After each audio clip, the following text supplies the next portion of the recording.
Gunfire doesn't sound like popcorn. It sounds like someone ripping a heavy sheet of canvas right next to your eardrum, over and over, until your teeth vibrate in your skull. We weren't supposed to be a threat. General Gideon warned his high command that invading Earth was kicking a hornet's nest with bare feet. But arrogance is a universal trait. Now, the sky bleeds ash, the air tastes of oxidized copper, and they are learning exactly why you don't corner a wounded animal. Dust coated the inside of Edmund's throat, thick and tasting faintly of diesel exhaust. He swallowed hard, scraping the moisture from the roof of his mouth, and leaned his head back against the concrete wall. The concrete was freezing, leaching the meager body heat through his damp fatigue jacket. He didn't feel like a hero. He just felt an overwhelming bone-deep exhaustion that made his joints throb in time with his heartbeat. Across the dimly lit basement sat the alien general. They called him Gideon. It wasn't his real name, of course, but human tongues weren't built to click and hum at the frequencies required for his actual designation. Gideon was strapped to a folding chair that looked comically fragile beneath his bulk. His armor, once a pristine, pearlescent white, was now scuffed and smeared with a mixture of earth mud and his own viscous, dark blue blood. It smelled like sulfur and old pennies in the small room. Edmund dug a thumb into his eye socket, trying to rub away the pressure building behind it. "You told them," he croaked, his voice cracking. He coughed, spitting a glob of phlegm onto the cracked linoleum floor. "You actually told them to leave us alone." Gideon's chest rose and fell in a slow, rhythmic wheeze. His secondary eyelids blinked, a pale, translucent film sliding over jet-black orbs. "I did," the alien replied. His voice was synthetic, routed through a translation collar clamped around his thick neck, but it still carried a heavy, resonant weariness. "I studied your history, your localized conflicts. I saw the casualty metrics of your 20th century. And they didn't listen. They looked at your atmospheric flight capabilities and your primitive fission weapons. They saw a species divided by arbitrary lines drawn in dirt, a fractured, chaotic mess." Gideon shifted, the metal chair groaning under the shift in weight. "They assumed you would shatter." Edmund let out a short, humorless laugh. The sound echoed harshly against the low ceiling. He reached into his pocket and pulled out a crushed pack of cigarettes. There was one left, bent nearly in half. He straightened it with clumsy, trembling fingers, struck a match, and inhaled deeply. The smoke hit his lungs like a welcoming burn. He wasn't supposed to be here. 3 months ago, Edmund was an actuary. He spent his days calculating risk, living in spreadsheets, drinking lukewarm office coffee. Now his fingernails were caked with dried blood that wasn't entirely his own, and he hadn't slept more than 4 consecutive hours in a week. He hated this. He hated the noise. He hated the smell of unwashed bodies in the bunker. And most of all, he hated the constant, low-level panic that sat in his stomach like a lead weight. "They didn't factor in spite," Edmund said, exhaling a thin stream of grey smoke toward the single, flickering fluorescent bulb overhead. "No," Gideon agreed quietly. "We possess a logic-based hierarchy. When faced with overwhelming technological superiority, submission is the only rational variable. Survival dictates surrender. We aren't rational. I am acutely aware of that now." Edmund leaned forward, resting his forearms on his knees. The rough fabric of his trousers chafed against raw skin. He stared at the alien, trying to find some monster, some evil mastermind, but all he saw was a tired old soldier who had known better and was now paying the price for his superior's ignorance. It pissed Edmund off. It would have been easier to hate a fanatic. The distant rhythmic thud of artillery shook dust from the ceiling. It drifted down like dirty snow, settling on Edmund's shoulders. Every impact vibrated through the soles of his boots. The perimeter was holding for now, but the aliens were throwing waves of infantry at the defensive line, trying to break the blockade. "They thought we'd just roll over," Edmund muttered, mostly to himself. He took another drag, watching the cherry burn bright orange. "They parked those massive, shiny ships over our cities and waited for us to drop to our knees."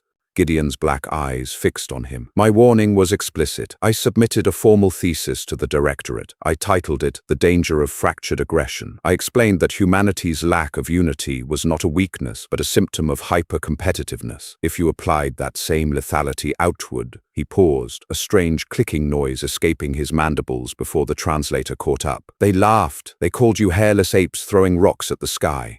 Edmund crushed the cigarette under the heel of his boot, twisting it into the linoleum. "Well, the apes figured out how to make the rocks explode." He stood up, his knees popping audibly in the quiet room. "I need to check the line." "Don't go anywhere, General." Gideon didn't reply. He just stared at the cracked wall, a prisoner of a species he had tried to save from his own people. No one ever tells you about the smell of the end of the world. Movies make it look like a sterile wash of blue light or a sudden fiery explosion. But when the first dropships breached the atmosphere over Chicago, it smelled like burning ozone and melted plastic. Edmund remembered that Tuesday clearly. He remembered the mundane, suffocating normalcy of it. He had been standing in line at a food truck, irritated that the guy in front of him was taking too long to order a sandwich. Then the sky screamed. It wasn't a roar. It was a high-pitched, mechanical shriek that bypassed the ears and vibrated directly in the dental work. People dropped to the pavement, clutching the sides of their heads. Edmund had collapsed against the dirty aluminum siding of the food truck, his stomach heaving, a cold sweat instantly breaking out across his forehead. He remembered the texture of the pavement pressing into his cheek, the gritty asphalt, the discarded receipt near his nose. When he looked up, the clouds were boiling. Massive, wedge-shaped vessels tore through the atmosphere, their hulls glowing cherry red from the friction. They didn't broadcast a message. They didn't ask for leaders. They just started systematically dismantling the infrastructure. Gideon's people hadn't attacked the military bases first. They targeted communication hubs, power grids, water treatment facilities, a clinical surgical strike meant to paralyze. In their logical, ordered minds, severing the head of the snake would cause the body to die. They fundamentally misunderstood the human nervous system. In the bunker, Edmund walked down the narrow, dimly lit corridor. Water wept from the concrete walls, pooling in the uneven dips of the floor. He stepped over sleeping soldiers, trying not to wake them. They looked so young, their faces smeared with dirt and exhaustion, rifles clutched to their chests like teddy bears. The air in the hallway was thick, humid with human breath and the sharp tang of antiseptic from the makeshift triage center.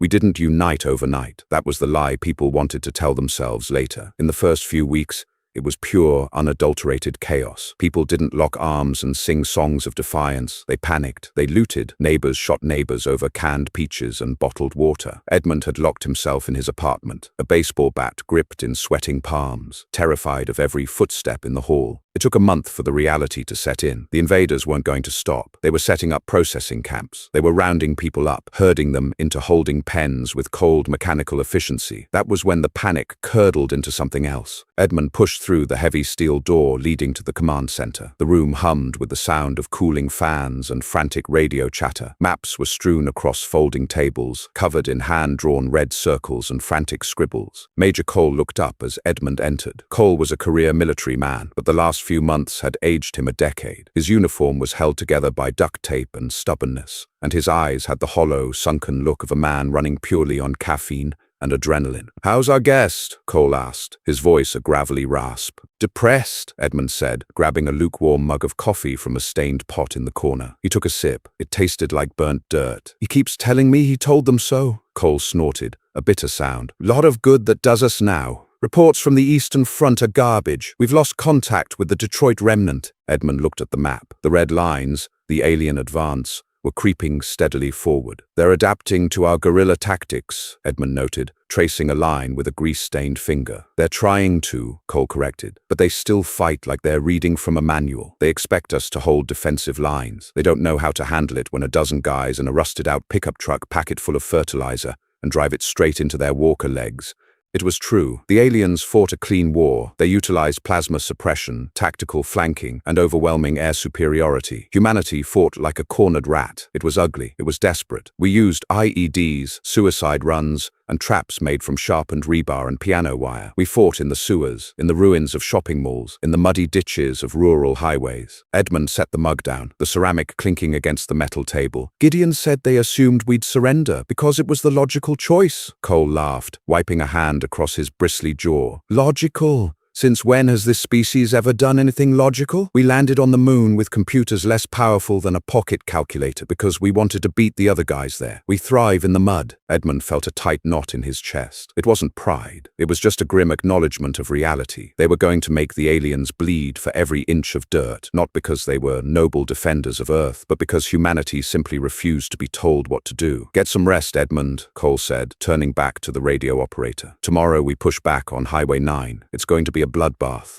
"I know," Edmund said. He turned and walked back out into the damp hallway. the chill settling back into his bones. The rain hadn't stopped for 2 days. It wasn't a clean, cleansing rain. It was a miserable, freezing drizzle that turned the landscape into a soup of grey mud and pulverized concrete. Highway 9 was a graveyard. The skeletal remains of cars and semi-trucks littered the asphalt, rusted husks that offered the only cover in a wide, flat expanse of destroyed farmland. Edmund lay in the mud behind the blown-out tire of a tractor-trailer. His hands were numb, his fingers stiff as they gripped the cold, wet polymer of his rifle. His teeth were chattering, a rhythmic clicking that he couldn't control, no matter how hard he clenched his jaw. Next to him, a kid named Riley was quietly vomiting into the mud, the sour smell mixing with the scent of wet ash. "Quiet," Edmund hissed, though he knew the kid couldn't help it. Fear was a physical sickness. It lived in the gut, churning and twisting until your body tried to expel it. They were waiting. Through the optics of his scope, Edmund watched the tree line 300 yards away. The alien patrol would come through there. They always patrolled in rigid, predictable grids. It was their fatal flaw, their absolute reliance on mathematical efficiency. A low, mechanical whine pierced the sound of the falling rain. Edmund's stomach tightened. He thumbed the selector switch on his rifle, his thumb slipping slightly on the wet metal. Showtime.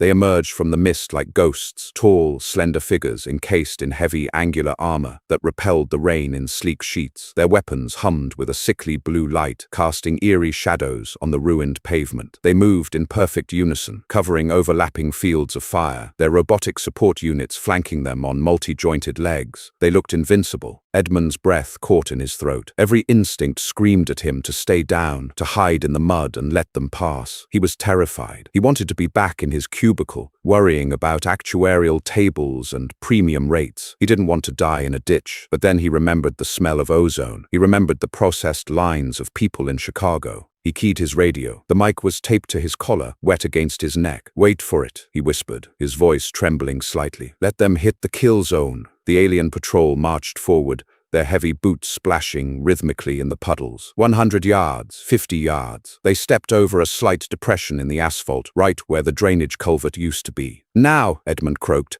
The detonation didn't just make a sound, it altered the air pressure. A massive shockwave punched Edmund in the chest, stealing his breath. The makeshift explosive, constructed from unexploded artillery shells and packed tightly with scrap metal and ball bearings, erupted beneath the alien formation. A geyser of black mud, fire, and shattered pavement shot into the grey sky. The blinding flash seared Edmund's retinas, leaving floating purple spots in his vision. The sound of tearing metal and the high-pitched shriek of alien armor failing echoed across the flatlands. "Fire! Pour it on!" somebody screamed over the radio. Edmund popped up from behind the tire, jamming the stock of his rifle into his shoulder. The recoil punched him, a steady bruising rhythm. He didn't aim at specific targets, he just fired into the smoke and chaos. Tracers zipped through the rain, drawing bright, deadly lines in the gloom. The aliens were scrambling. Their perfect formation was shattered. 2 of them were down, thrashing in the mud, blue blood mixing with the dirty water. The robotic support units were spinning wildly, their optical sensors trying to lock onto targets through the thick smoke of the explosion. An alien soldier raised its weapon,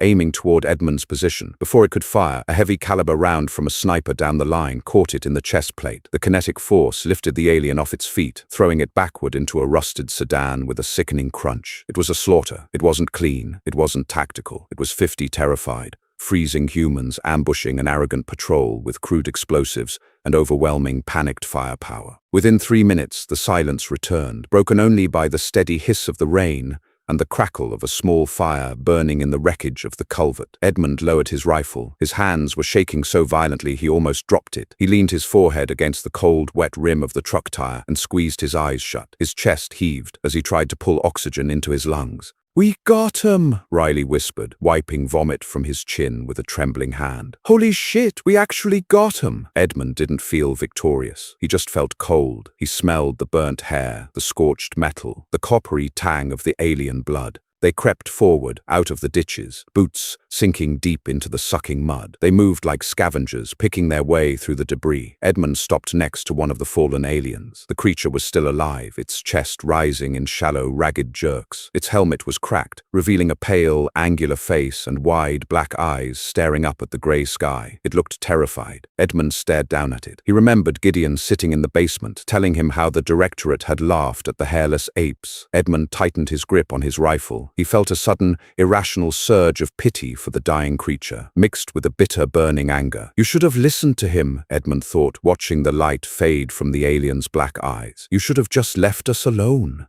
He turned away from the body, kicking a piece of shrapnel out of his path. The rain continued to fall, washing the blood into the drains. They had won the skirmish, but the war was far from over, and Edmund knew, with a heavy, sinking dread, that they were going to have to do this 1,000 more times before the aliens finally understood the reality of what they had awakened. They were going to have to drag the entire alien empire down into the mud with them. Peeling off standard-issue wool socks after 48 hours in wet boots feels like tearing away a layer of your own skin. Edmund sat heavily on an overturned, splintered wooden crate in the bunker's tertiary tunnel, his rifle leaning securely against his knee. His bare feet rested on the freezing concrete, the toes a mottled, waxy white. They throbbed with a dull, insistent ache that synced perfectly with his pulse. He dug a dirty thumbnail under a hardened piece of mud caked on his ankle, flicking it away. The air down here smelled heavily of iodine, stale body odor, and the sharp chemical tang of damp cement. He didn't want to move. If he stayed perfectly still, he could almost trick his brain into thinking the trembling in his thighs was just a draft, rather than the severe muscle fatigue of hauling 50 pounds of gear through knee-deep sludge. But the triage ward was only 3 doors down, and the muted, rhythmic sounds of wet coughing and low moans made it impossible to completely disassociate. Edmund pulled a fresh pair of socks from his rucksack, a small miracle he'd traded 3 cigarettes for yesterday, and grimaced as he pulled them over his raw, tender feet. He laced his boots up tight, ignoring the protest of his blistered heels, and stood. His knees popped in the damp stillness. He found Gideon exactly where he had left him, though the alien general had slumped further down into the flimsy metal folding chair. The translation collar around his thick, muscular neck looked uncomfortably tight, rubbing raw a patch of pale, leathery skin beneath his jawline. The room was colder than the rest of the bunker, holding a bitter chill that seemed to emanate directly from the cracked earth beyond the walls. Edmund walked over to a metal table and picked up a dented tin can. He pulled the tab, the metal tearing with a sharp snick, and carried it over. He set it on the floor between Gideon's heavy armored boots. "Peaches," Edmund croaked. His throat still felt coated in highway dust. "Syrup's mostly sugar. You need the calories." Gideon's secondary eyelids flickered. A slow, viscous slide over his completely black eyes. He leaned forward, the chair joints screaming in protest, and picked up the can with thick, multi-jointed fingers. The alien didn't have a nose in the human sense, but a series of vertical slits along his jaw flared, taking in the scent. "Your species consumes an alarming amount of processed sucrose." Gideon's synthetic voice buzzed through the collar, devoid of inflection but heavy with an unmistakable weariness. "Keeps the engines running," Edmund muttered, leaning his back against the cold concrete wall and sliding down until he was sitting on his haunches. He rested his forearms on his knees. "Your boys took a beating on Highway 9 today. We blew a patrol to pieces." Gideon slowly tipped the can back, drinking the thick syrup before consuming the sliced fruit with mechanical chewing motions of his mandibles. A drop of sugary liquid caught on his chin plating. He wiped it away with a muddy thumb. "A minor statistical anomaly in the grand calculus of the Directorate's campaign.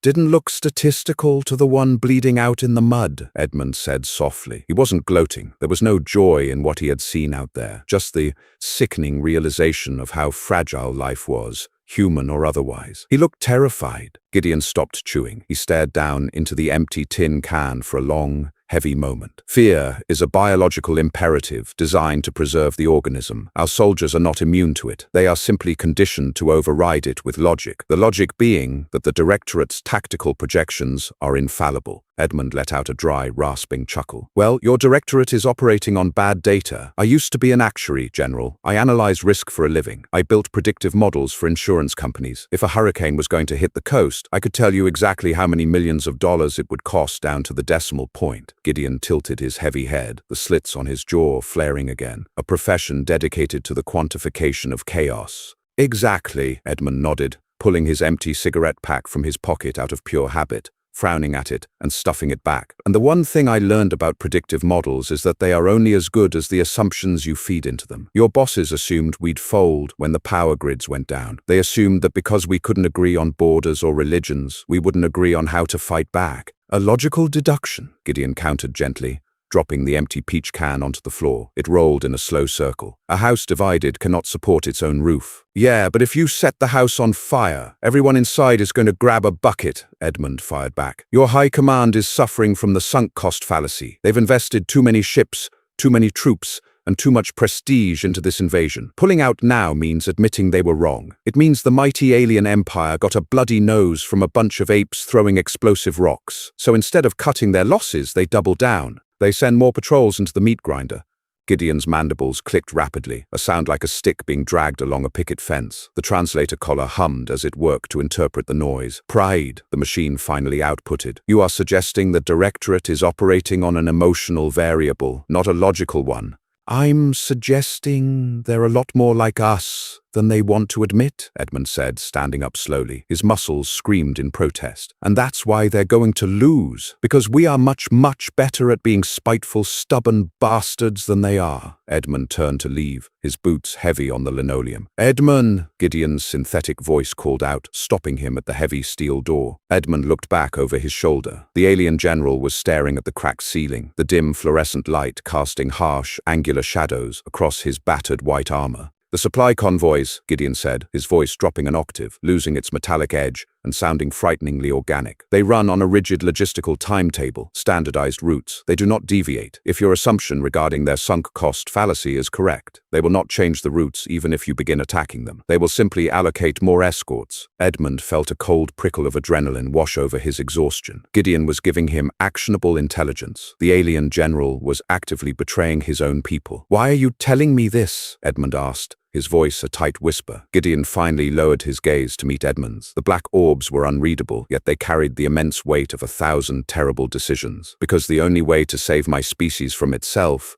is for you to break their pride, completely. The rain had finally stopped, leaving behind a thick, suffocating fog that smelled of wet asphalt and rotting vegetation. The world was painted in suffocating shades of grey and black. Edmund lay on his stomach in the damp, overgrown grass of what used to be a suburban front lawn. The blades of grass were slick against his jaw, tickling his neck where his collar was frayed. A few feet away, the rusted, skeletal remains of a child's swing set stood like a monument to a murdered world. The chains clinked softly in the light breeze, a hollow metallic sound that made the hairs on Edmund's arms stand up. Movement, Jace whispered over the localized comms. The young woman was positioned on the roof of a gutted two-story house across the street, peering through a thermal scope. 2 miles out, coming down the main boulevard, heavy signatures. Edmund adjusted his grip on the heavy anti-material rifle he had been issued. It was a beast of a weapon, scavenged and heavily modified, weighing almost 40 pounds. The metal was freezing against his cheek as he pressed his eye to the optic. He breathed in slowly, the humid air filling his lungs,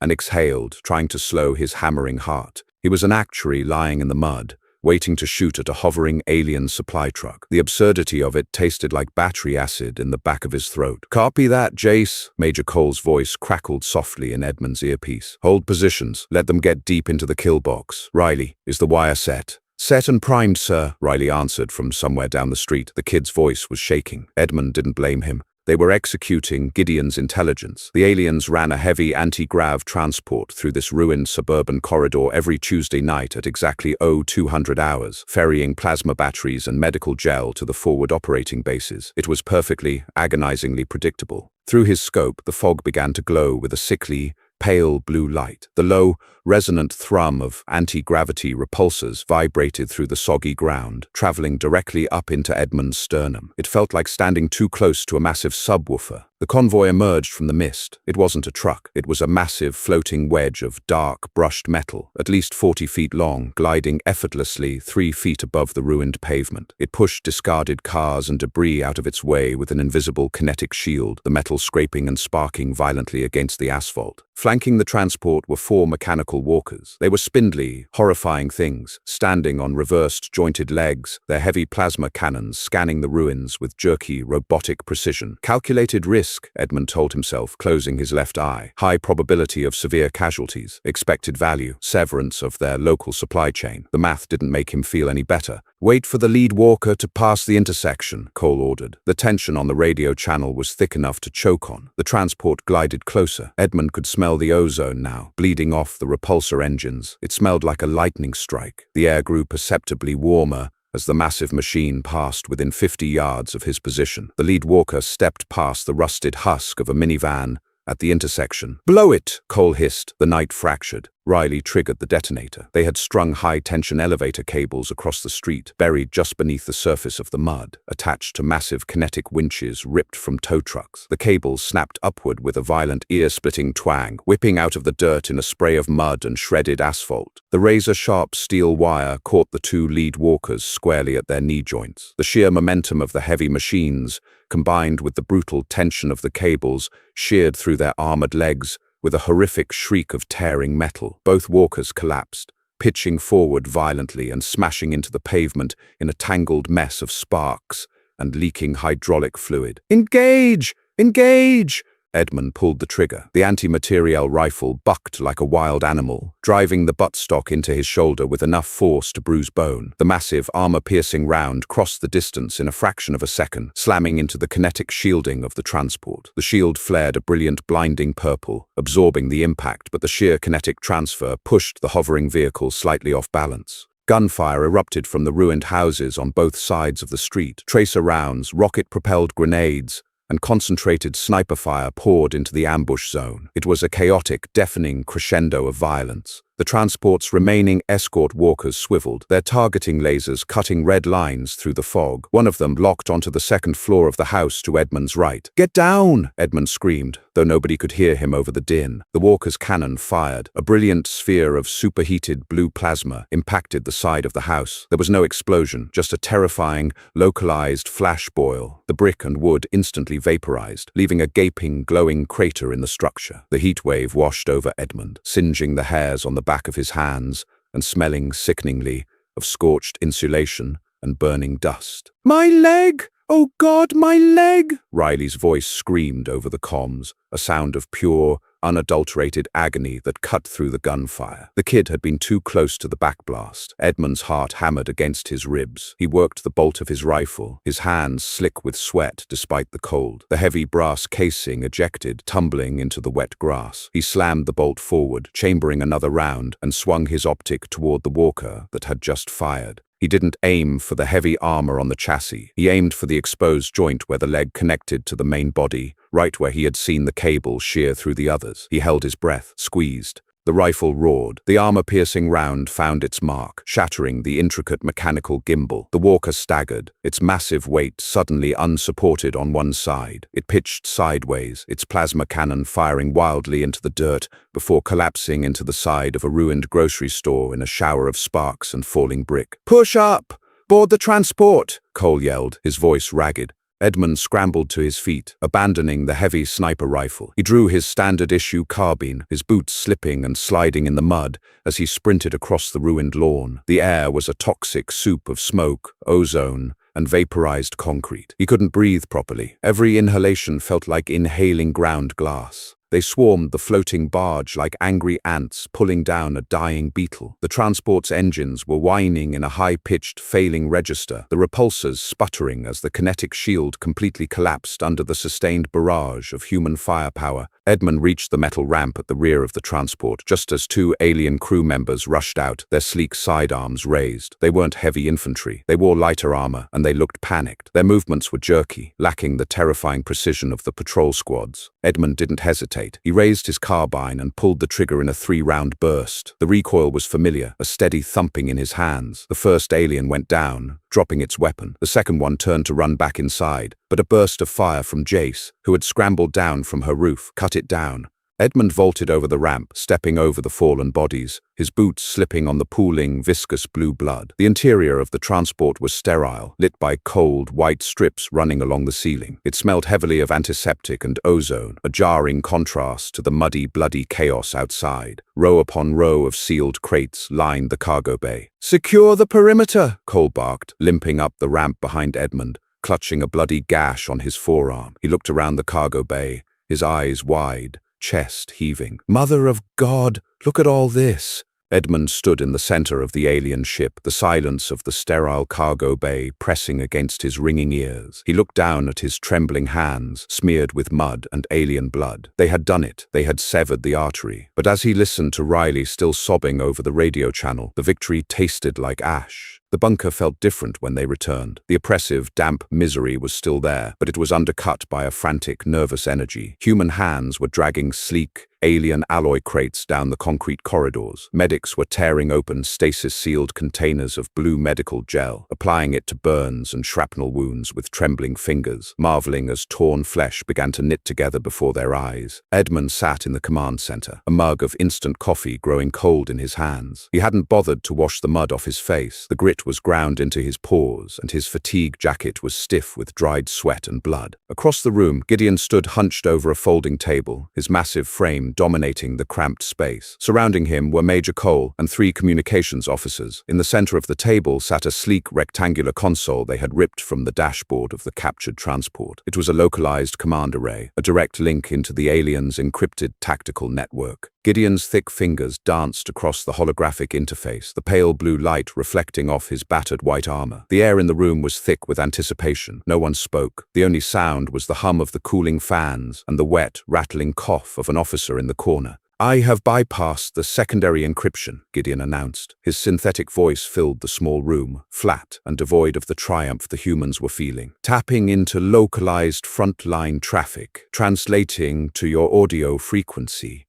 A sudden burst of static hissed from the console, followed by a chorus of overlapping, frantic clicking and chittering sounds. It sounded like a hive of insects being set on fire. A moment later, the translation software caught up, rendering the chaotic noise into a flat, synthesized English voice that echoed through the room. Sector 4, logistical route compromised. Transport designated Alpha 9 lost. Negative, command. We cannot push the line. Defensive positions are fortified with subterranean explosives. Projected casualty rate exceeds acceptable parameters. Requesting aerial bombardment. The indigenous forces are not breaking. I repeat, they are not breaking. They are utilizing our disabled armor as barricades. Edmund took a sip of his cold coffee. It tasted like tin. He watched Gideon's face. The alien general's mandibles were pressed tight against his jawline. Then, a new voice cut through the localized chatter. It was deeper, more resonant, lacking the frantic edge of the frontline commanders. "This is Directorate Command. Localized routing failures are unacceptable. Casualty rates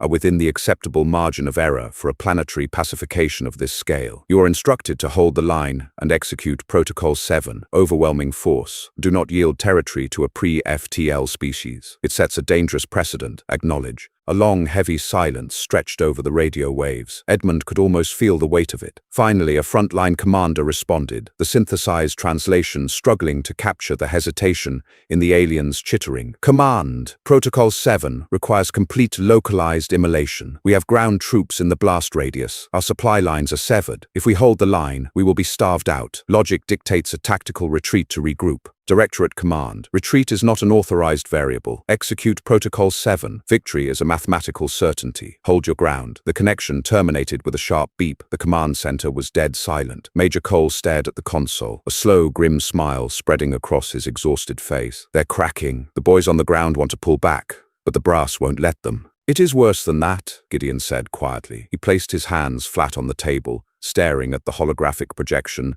as it slowly faded into nothing. "They are experiencing cognitive dissonance on a mass scale." Edmund set his mug down. "Explain." Gideon turned his heavy head to look at Edmund. His black eyes looked duller than usual, burdened by a profound sadness. "Our entire society is built on the foundation that logic supersedes emotion. A soldier follows orders because the Directorate's strategic models are flawless. If a soldier dies, it is because his death was factored into the equation for a net victory." Gideon pointed a thick finger at the silent comms unit. "But the soldiers on the ground are seeing the flaw in the equation. They are dying not for a calculated victory, but because the Directorate refuses to admit a miscalculation. The logic is failing, and when logic fails a species that has completely suppressed its emotional resilience, they panic," Edmund finished, leaning forward. "They don't know how to handle the fear because they've never had to acknowledge it before." "Precisely," Gideon said. "You are not just breaking their supply lines, Edmund. You are breaking their minds. You are forcing them to confront the terrifying reality that the universe is chaotic and that a mathematically inferior force can defeat them purely through sheer,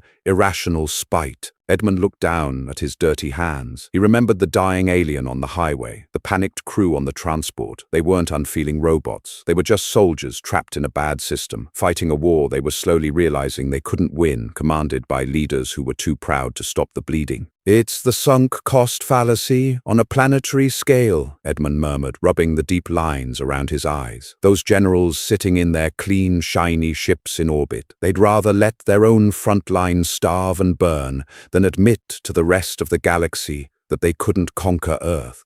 Cole crossed his arms over his chest, the grim smile fading into something harder, more predatory. "Good. Let them stay stubborn. Let them throw more meat into the grinder. If they won't retreat, we'll just bury them all." Edmund looked at Cole, then back at Gideon. The alien general was staring at the floor, a tragic figure, caught between the arrogance of his own people and the brutal, unforgiving resilience of humanity. "They won't leave us alone," Gideon whispered, the synthetic voice carrying a heavy, echoing finality. "The throne, the high seats of the directorate. They will turn a blind eye to the suffering of their own troops before they turn their backs in defeat. They will burn this world to ash before they surrender. Or they can try," Edmund said, his voice flat, devoid of bravado, but heavy with the terrible, cynical certainty of a man who had already accepted his own death. He stood up, grabbing his rifle by the sling. The metal was cold and comforting in his grip. "But we live in the ashes, General. They're just visiting."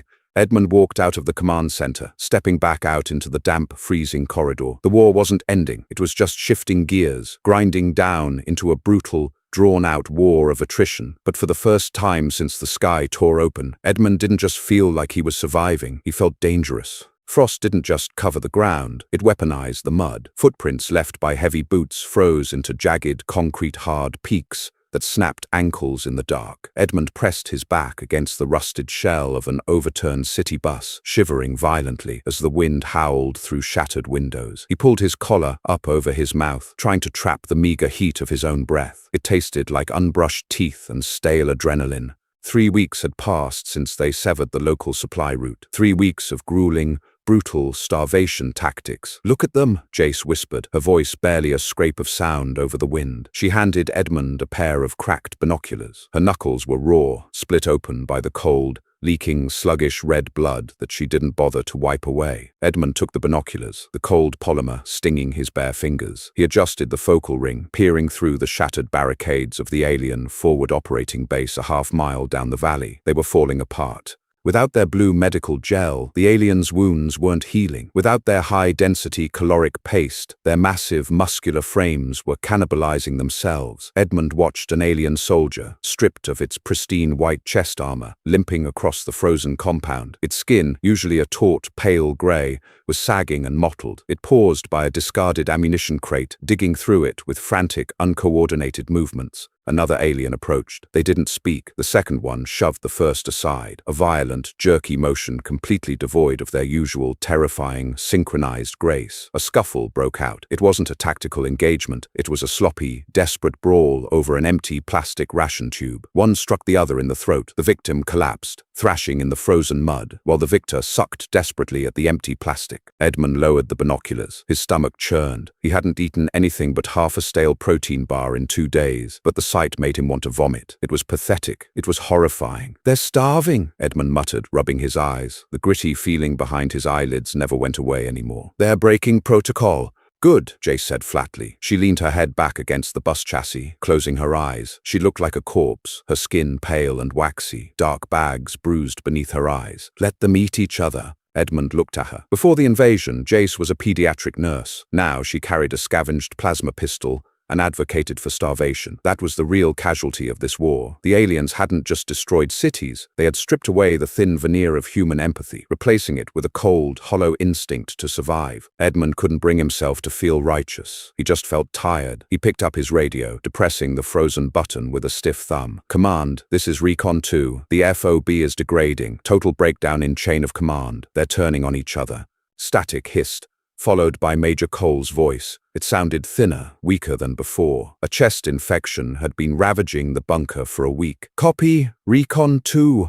Gideon's assessment was accurate. Deprive them of logic and their discipline shatters. Return to base. We have movement on the orbital sensors. Edmund's gut clenched. Orbital sensors didn't pick up supply drops. They picked up capital ships adjusting their firing arcs. Understood. Moving out, Edmund said. He tapped Jace on the shoulder. Up. We need to go underground. They moved like ghosts through the frozen ruins, their boots crunching softly on the icy debris. The sky above them was a flat, unforgiving gray, thick with snow clouds that refused to break. Every shadow looked like a sniper. Every gust of wind sounded like a hovering walker. Paranoia was a physical ache in Edmund's shoulders. When they finally descended into the bunker, the smell of sickness hit them like a wall. It was a suffocating blend of fever sweat, infected wounds, and the sharp, useless tang of bleach. Soldiers lay on cots lining the concrete tunnels, coughing up dark phlegm. The cold had seeped through the earth, turning the bunker into a refrigerator. Edmund found Gideon in the command center. The alien general looked worse than the humans. His massive body was hunched, his armor visibly looser around his shoulders. He was shivering, his mandibles clicking in a rapid, involuntary rhythm. The cold-blooded biology of his species was failing in the subterranean chill. "They are aligning," Gideon said without turning around. He was staring at the stolen command console, which projected a flickering,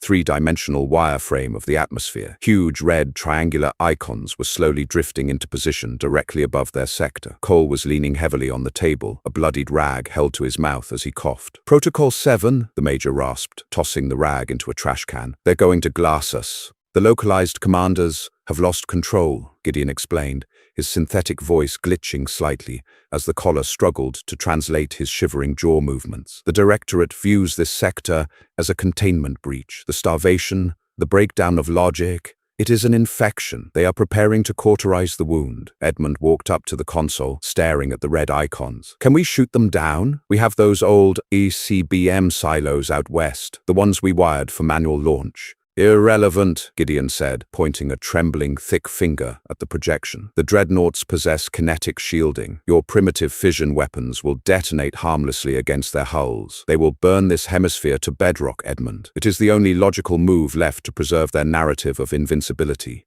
Edmund looked around the room. The communications officers were pale, staring at the screens with dead, hopeless eyes. All the mud, all the blood, all the desperate ambushes, it felt meaningless in the face of orbital annihilation. "You can't ambush a laser beam from space."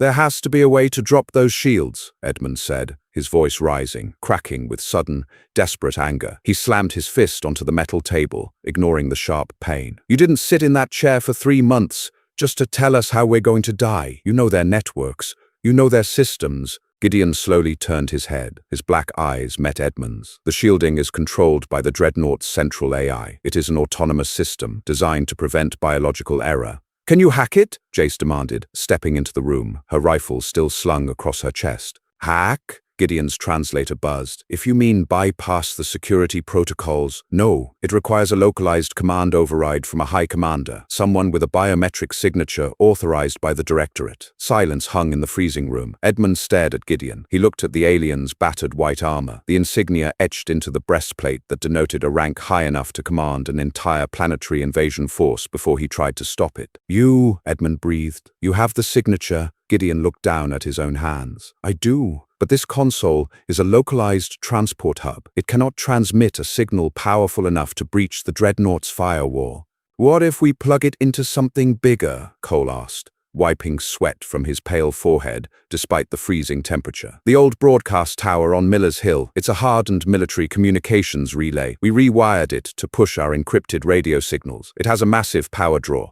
If you route this console through a high-yield transmitter," Gideon's mandibles clicked slowly, "I could project my command authority directly into the Dreadnought's network. I could order a localized shield recalibration, a window of vulnerability. 3 minutes, perhaps 4, before the AI recognizes the anomaly and locks me out." 3 minutes is enough time for the ICBMs, Edmund said, his heart hammering a frantic rhythm against his ribs. "There is a complication," Gideon added softly. "The moment I transmit my biometric signature, the Directorate will know I am alive. They will know I am coordinating with you. Protocol 7 will not just be an orbital strike. They will target the source of the transmission with absolute precision. The tower will be vaporized." Edmund swallowed hard. The broadcast tower on Miller's Hill was 3 miles away. It meant going back out into the freezing ruins. It meant standing directly under the crosshairs of an alien dreadnought and screaming, "Here I am." "I'll take him," Edmund said. The words tasted like ash, but they came out steady.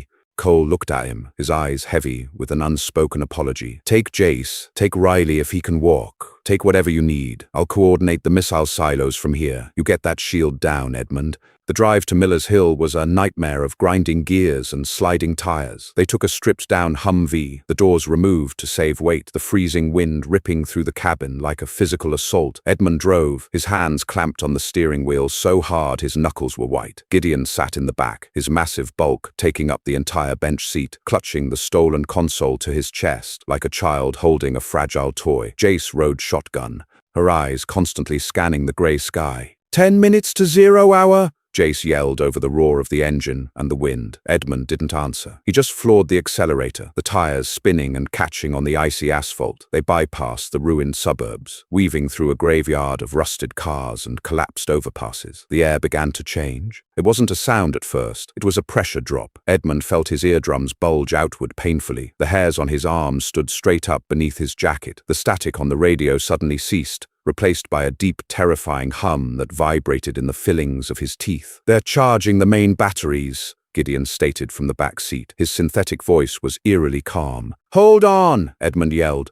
cranking the wheel violently to avoid a massive crater in the road. The Humvee skidded sideways, the back end fishtailing wildly before the tires found purchase on a patch of frozen mud. The broadcast tower loomed ahead. It was a massive, skeletal spire of steel jutting into the grey clouds, surrounded by a reinforced concrete bunker. It looked ancient, a relic of a bygone era, but right now, it was the most important structure on the planet. Edmund slammed on the brakes, sending the Humvee sliding to a halt just outside the security fencing. "Go! Go!" he screamed, kicking his door open. They scrambled out of the vehicle. Gideon moved with surprising speed for his size, his heavy boots crushing the frozen ground as he carried the console toward the access hatch. Jace provided cover, aiming her rifle at the empty sky, though she knew it was useless against what was coming. They breached the bunker beneath the tower. It was pitch black and smelled of ozone and ancient dust. Edmund clicked on his flashlight, the beam cutting through the gloom. Dust motes danced in the light like snow. "Over there," Edmund pointed to a massive bank of ancient, dusty servers. Thick black cables snaked across the floor,